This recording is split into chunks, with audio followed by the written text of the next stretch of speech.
allá vamos. Us explicaré una mica així en general qui som i els projectes que oferim i com funciona bàsicament el procés d'inscripció. Des de COCAT, que som una plataforma d'entitats catalanes, una coordinadora d'entitats catalanes d'aquí del territori, tant com ho tenen que bàsicament ofereixen projectes de lleure i, en el cas concret de camps de treball internacionals. Llavors, nosaltres ens encarreguem de fer tota la gestió de la representació internacional, de l'acompanyament dels participants durant el procés d'inscripció i durant els projectes. Llavors, el que oferim són projectes de voluntariat internacional i tant aquí a Catalunya com a l'estranger. Llavors, els camps aquí a Catalunya també són internacionals i també s'intentaran publicar al mateix temps dels internacionals. Ja us explicaré més com funciona després el cercador, perquè sapigueu que hi ha tants projectes de curta durada com de mitja i llarga durada. Llavors, avui ens centrarem possiblement més en els de curta durada, que sabem que són els que interessen més, també perquè farem xerrades informatives per als projectes de llarga durada més específiques, perquè sapigueu que treballem en xarxa, tant a nivell local, com us he dit, som una entitat, una coordinadora d'entitats locals i també fem part de xarxes com la FEDE i la FOSIR, per exemple. Tenim també el suport de la Generalitat, del Departament de Joventut, i a nivell internacional treballem amb dues xarxes molt grans, que són el CCIBS i l'Alliance, que ens garantitzen poder tenir un seguiment dels partenariats, coneixem les entitats, fem trobades també, grups de treball durant tot l'any. Llavors, són com xarxes molt grans que inclouen països tant europeus com a fora d'Europa. Tinc una idea, acollim uns 200-300 voluntaris aquí als camps catalans i enviem uns 400-500 a països estrangers, a fora d'Europa. Llavors, els programes de curta durada són els camps de treball, WordCamps, diguem, normalment d'1 a 3 setmanes. Hi ha camps de treball normals, convencionals, diguem, que no estan subvencionats, que tenen una quota de participació, tant aquí a Catalunya com a països europeus o fora d'Europa. Llavors, les edats per participar canvien una mica. Aquí a Catalunya la franja per participar és 14-17 per als camps per adolescents i 18-29 per als camps adults. Els menors també de 18 anys, entre 14 i 17, poden anar a països europeus i els que tenen més de 18 o 20 també a fora d'Europa. Després hi ha projectes subvencionats que es diuen European, dins del programa, que tenen una subvenció del programa, bàsicament European Solidarity Corps o Erasmus+. En el cas dels camps de treball Volunteering Teams, normalment són a Europa i la franja d'edat és 18-30. I els intercanvis juvenils són projectes que no són tant de treball, sinó més trobades, diguem, educatives sobre un centre d'interès on un grup de diferents països, un grup d'aquí, un grup de França, un grup d'Alemanya, el que sigui, es troben en un lloc i fan com unes activitats sobre un centre d'interès, un tema, diguem, comú. També les edats poden ser 14-17 per als projectes per a adolescents o 18-30 per als majors. Aquests projectes no sortiran al cercador, que us ensenyaré després, sinó són projectes que van a banda. Llavors, les convocatòries són a part i les fem quan tenim partenariats d'aquest tipus per xarxes o per la web. Llavors, avui ens centrarem més en el que són els camps de treball que sí que surten a la nostra web.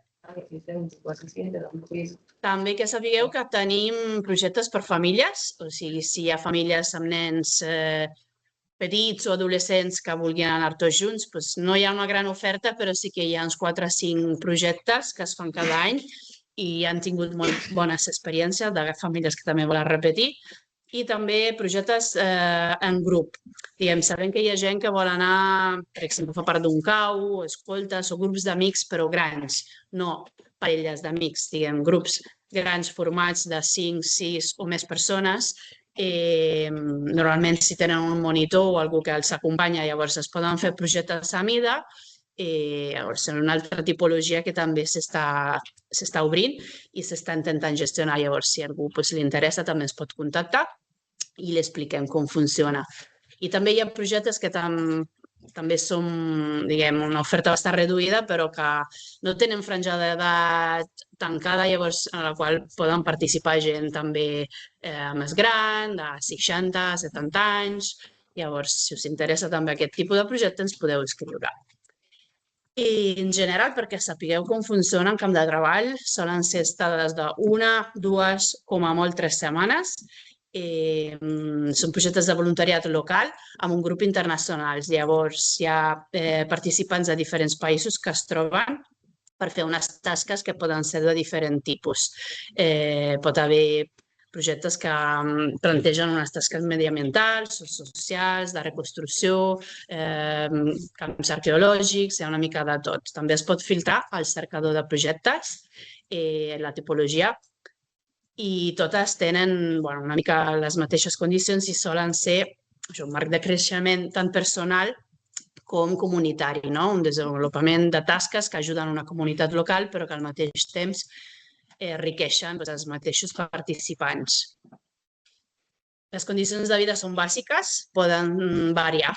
Varien molt, depèn del projecte, poden ser tendes de campanyes, poden ser polideportius amb matalassos al terra, poden ser hostales, poden ser centres així oferts per ajuntaments o centres de caus o d'espais que cedeixen, llavors depèn molt. Sí que solen ser sempre bastant bàsiques, i la convivència del grup també intenta fomentar la col·laboració de tots i que es puguin repartir les tasques comunitàries que poden ser la neteja o fer el menjar. S'intenta que es puguin dividir i puguin rodar dins del mateix grup. Es fan com grupets que es van tornant i durant el dia normalment es treballa unes 4 o 6 hores, de dilluns a divendres, tot i que pot variar també del projecte. Hi ha projectes que poden tenir alguna feina al cap de setmana, llavors en aquest cas sí que es compten altres 2 dies de descans i el treball pot ser entre unes 3, 4, com a molt 6 hores. Després sempre hi ha un temps de lleure que es pot facilitar des de les mateixes entitats a través d'una sèrie de propostes d'activitats per conèixer l'entorn local, les ciutats més properes, per fer activitats allà al voltant i també oferir activitats que vulgui el mateix grup. També es poden fer propostes i sobretot que siguin un espai d'interacció i cohesió entre el mateix grup, que puguin fer pinya. Hi ha una figura referent, que és el camp líder, que és com, en el cas dels menors, és com un monitor amb més responsabilitat. En el cas dels projectes per a adults pot ser un mateix voluntari com ells, que ha tingut una mica més d'experiència i llavors que fa com una mica d'enllaç i de mediador per facilitar les dinàmiques del grup. El viatge, això és molt important, el viatge es fa sols. O sigui, no hi ha un grup que surti d'aquí, sinó com hi ha participants de diferents països, normalment com a molt 1 o 2 de cada nacionalitat, a excepció d'uns camps molt concrets que sí que en poden tenir més, en general hi ha 1 o 2 persones que poden sortir d'aquí de Catalunya. Llavors, si hi ha un altre participant de COCAT, intentem facilitar el contacte, però no hi ha un acompanyant de COCAT. Llavors sí que es demanarà, en el cas dels menors, una autorització dels pares perquè puguin fer aquest viatge en autonomia. El que sí, tenen tota la informació sobre com arribar al punt de trobada, que normalment és el primer dia del camp, i tenen una franja horària bastant gran per poder trobar-se amb la resta del grup i qualsevol problema també hi ha el contacte dels monitors, però sí que el viatge ho fan sols. La llengua vehicular sol ser l'anglès, a no ser que sigui un camp de llengua temàtic, com pot ser el francès o l'alemany, cosa que no sol passar. O sigui, normalment hi ha com un parell de projectes que potser sí que s'enfoquen en altres llengües, però en general totes són en anglès. No es demana un nivell molt alt, normalment és el mínim per poder-se comunicar entre el grup, però no es demana un nivell certificat, diguem. sí que es demana responsabilitat per això, per poder col·laborativament en el funcionament del projecte i ja està, i motivació, bàsicament. A nivell de condicions, aquí a Catalunya enviem això, els camps normals, només gent que viu aquí a Catalunya. En el cas de projectes subvencionats com projectes ESC o projectes de llarga durada fora d'Europa, sí que podem enviar gent també d'altres comunitats.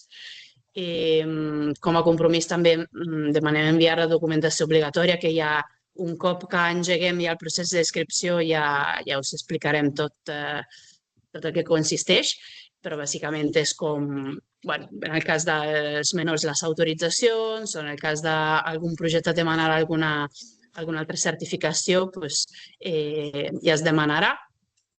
I com a despesa hi ha la quota de COCAT, que es paga alhora al moment de fer la inscripció. En el cas dels majors de 18 anys són 150 €, en el cas dels menors són 200. Després, els projectes també, en el cas dels menors, per exemple, sí que solen tenir una quota més, que cobreix també allotjament, manutenció i totes les activitats que es fan durant el projecte. Això s'especifica a la descripció. Llavors veureu, després mirarem el cercador, però que normalment surt com el total i també se desglossa la despesa, quina és la part de COCAT i quina és la quota del projecte. I el transport també va a part. El transport, cada participant s'organitza quan ja confirmem la plaça per poder-se agafar els bitllets. Això per als projectes no subvencionats. Els projectes subvencionats ja tenen altres condicions, però ja això és un altre tema. Per als menors hi ha dues opcions. Hi ha camps per a adolescents, que són programes on participen només joves de 14 a 17 anys, normalment, i només s'ofereixen a alguns països. Llavors, en aquest cas, aquest any hi haurà Alemanya, Estònia, França, Islàndia, Itàlia, Letònia i Regne Unit. I els trobareu al cercador a partir del 5 de març, del dijous, que és quan es publica la majoria. Ja sabem que alguns ja estan publicats, però si ja veieu, podeu veure, les inscripcions estan tancades perquè encara s'han de publicar la majoria de projectes. Llavors, volem que la gent, quan triï, pugui triar tenint tota l'oferta. Llavors, obrirem el 5. També hi ha projectes on poden participar joves entre 16 i 20, 26 anys. Per exemple, a Alemanya sabem ja aquesta franja on barregen joves de 16, 17, 18 amb joves fins als 20, als 26 anys. Llavors, vosaltres, quan trieu el projecte, podeu mirar quines són les edats i triar segons també el que voleu, per als vostres fills o per a vosaltres. Com a compromís, com deia abans, hi ha la quota d'inscripció que s'ha de pagar, si no, no ens arriba la inscripció, bàsicament. Per als menors sí que posem una formació obligatòria prèvia. Quan ja confirmem la plaça ja enviem un calendari amb les sessions que oferim. Normalment són un parell d'horetes una tarda, entre el maig o el juny. Posem diferents opcions de dates, només s'ha de venir un cop. I bàsicament ho fem per estar segurs de poder oferir tota la informació, perquè puguem resoldre dubtes i també perquè els joves puguin conèixer. També això, col·laborativament al projecte, i en el cas de necessitats especials és molt important que també es pugui escriure en la fitxa d'inscripció qualsevol tema que penseu que sigui rellevant per poder comunicar a l'entitat, perquè els camps són en principi oberts a tothom, però sí que és important saber qualsevol tipus de necessitat per poder garantir que tothom s'ho passi bé i sigui atès de la millor manera. A nivell d'informació teniu la nostra web, tenim també xarxes socials i un butlletí mensual que, si voleu, també us podeu apuntar. I com us deia abans, el 5 de març és quan obrim les inscripcions internacionals per als camps a l'estranger. Llavors, aquest és el cercador. Després també podem entrar a la web per si no el localitzeu, però bàsicament, com es veu des de fora, és un motor de recerca, un cercador on es pot fer filtre per disponibilitat de data, si teniu unes dates molt concretes, si teniu un país que us interessa especialment. L'únic camp obligatori em sembla que sigui l'edat, perquè és el que filtra automàticament després de l'oferta i també la quota que correspon. També allà a la part on diu quin tipus de treball t'agradaria fer, llavors és com la tipologia de les tasques que es plantegen i després si algú vol viatjar amb la família hi ha una part a baix on es pot marcar i en general és tot bastant fàcil. Després ja surt com l'oferta de camps disponibles i d'allà podeu triar i posar a la vostra cistella els projectes que us interessen. I un cop que l'hàgiu fet, podeu obrir la fitxa d'inscripció i posar les vostres dades. No es demana res específic, es demanen com les dades personals, bàsicament. Sí que es demanen unes 4 o 5 línies d'explicació de la motivació en anglès, que això, si voleu, ja tenir preparat com una mica en general, i res més. No es demanen certificats, si es demana alguna cosa més ja se reclamarà, però en principi per fer la inscripció és només dades personals, la motivació i això, tenir a mà la targeta per fer el pagament de la primera quota, perquè l'últim pas per validar la inscripció és fer el pagament de la quota. Demanem paciència una mica perquè sobretot els primers dies hi haurà com una avalanxa d'inscripcions, bàsicament, de mails, i avui som un equip bastant petit, gestionem molta gent i molt volum de feina, però intentem fer-ho el més ràpid possible, però fem el que podem. I sobretot també paciència perquè l'oferta pot no estar 100% actualitzada. De vegades, clar, és un cercador que compartim amb moltes entitats, llavors hi ha coses que les entitats no tenen al dia o no reflexen al 100% l'oferta real. Llavors sí que demanem, si teniu més opcions que us interessen, també de compartir-les perquè ens pot facilitar bastant la gestió. Si hi ha gent que vol anar amb un amic o una amiga, també hi ha una part específica on es pot indicar el nom de l'altre i llavors nosaltres ja les gestionarem conjuntament.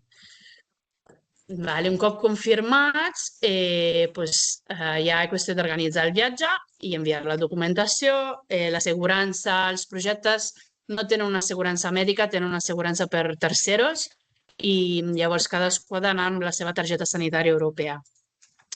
Després, un mes abans que comenci el projecte, arribarà un full de ruta, un infosheet, amb informació més específica dels projectes, dels contractes, el material que s'hagi de portar.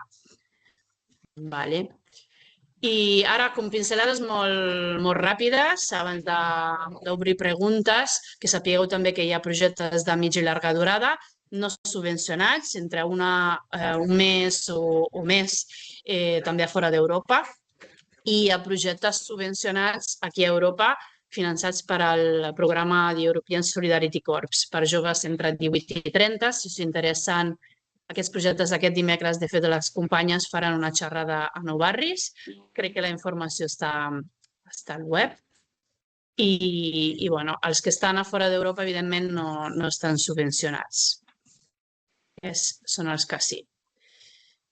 Bàsicament, aquí teniu els nostres contactes. Bàsicament, per l'enviament de voluntaris, el mail de contacte és outgoing@quad.org.